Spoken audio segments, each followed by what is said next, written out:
I love my kids. And I have to just give praise and glory for their grandparents. Oh my gosh, Grandma has to go home and take a nap. She's been here since Thursday, early. Johanna has not left her alone 4 days. And those of you that know Johanna, oh my gosh, poor Grandma. She has been a bundle of energy. She blesses my kids with her attention that I have run weary on. But my biggest brag is that I can use my toilet now. Because Grandpa plunged it for me yesterday. That's no small thing. Thank you. And I'm thankful for Nick for the stuff that he does. I've got Christmas lights up. I didn't have to do that. Get my headlights fixed in my car. I'm thankful for my family. I will die for them. I really will. That's not just a naive mother going, oh, I'll die for my family. I pray for them. I am not going to stand by and let the devil take one of my children, or my husband, or my parents, or my in-laws, or my sisters. I will not.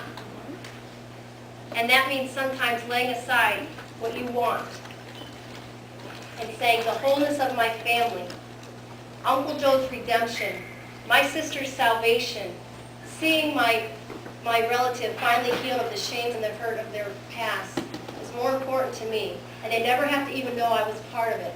But I have got to get a vision of what God's doing in their life and see how God sees them. And I have to get behind that. And I have to be on that team. That doesn't mean I welcome in abuse. That doesn't mean I'm stupid and I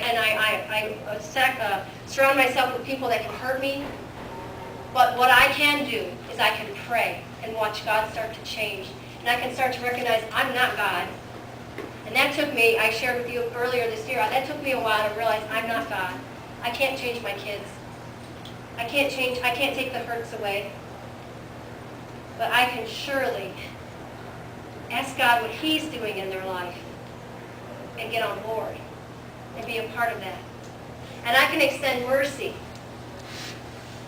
when my kids rise up, and grace and love, so that they know that no matter what shame they bring upon themselves, they can come to me. Because if my God won't condemn me, why can I? If my God keeps no record of wrongs, how can I? If my God does not rejoice in my wrongdoings, how can I? So when your family member gets what's coming to them, once you do your little revenge dance, maybe you could drop to your knees, ask forgiveness for that, and ask God, how do I love them? Doesn't mean you have to like them. But as a kinsman redeemer, as a guardian redeemer of your family, what could God, can you even imagine what God could do with the cycles of hurt and the generational curses and the broken relationships if we could just lay it down? So I'm laying it all out there. And I'm just pushing you to look at the story of Ruth. Do you realize what she restored by her obedience? She restored Naomi and a legacy. She blessed Boaz. He received blessing. And she herself was blessed. And was a part of the legacy that led to King David. And on down and on down. You hold the same key in your family. Oh no, I can never bring my mother and my uncle together again. They'll never talk. That's not for you to decide. Are you loving? Are you praying?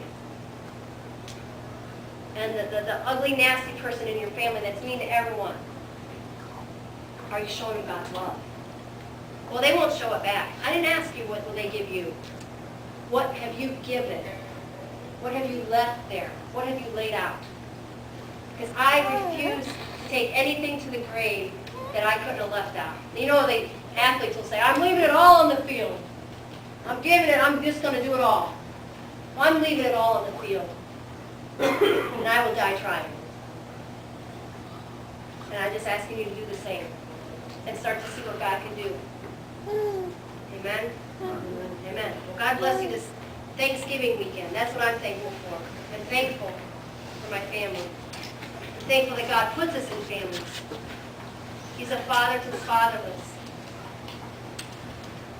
And I thank God for that. Let's pray. Lord, I thank you and I praise you for this time of family. More than any other time in the year, people travel over this weekend to be with family. Some of us, it's a time of dread. It's a time of conflict, pain, and hurt. For others, it's a reunion. It's a much anticipated, joyful time. And I ask you, Lord God, for every person here today, that you would restore to them the knowing that they belong in a family. And if their family is one that brings pain and misery, I pray, dear Lord, you heal their hurts. And you place them in a family that will restore. You place them amongst people that will restore and heal.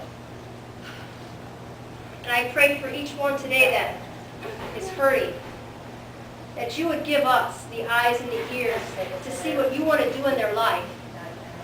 That we would step out of our comfort zone and start to restore our neighbor, our family, our friend, and start to be a part of what God's doing in their life.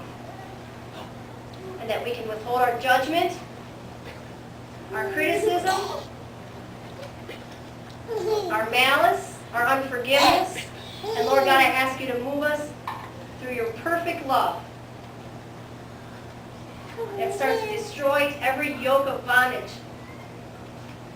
And I ask you, Lord God, to help us to see with your eyes, to love, to forgive, to cherish, to pursue an unrelenting pursuit for our families.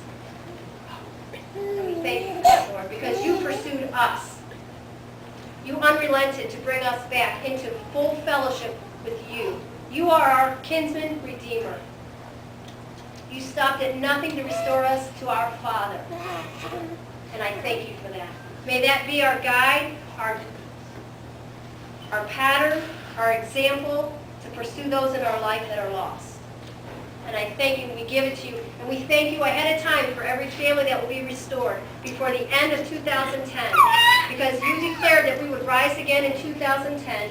And I declare over the people right now that all that is dead and in the ashes will be risen up and will rise again and will show new life.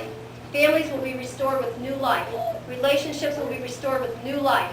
For this is the year that things will rise again. Things that are dead, you will restore. And we thank you and we praise that in Jesus' name. Amen. Amen. So I can't wait to hear about your stories.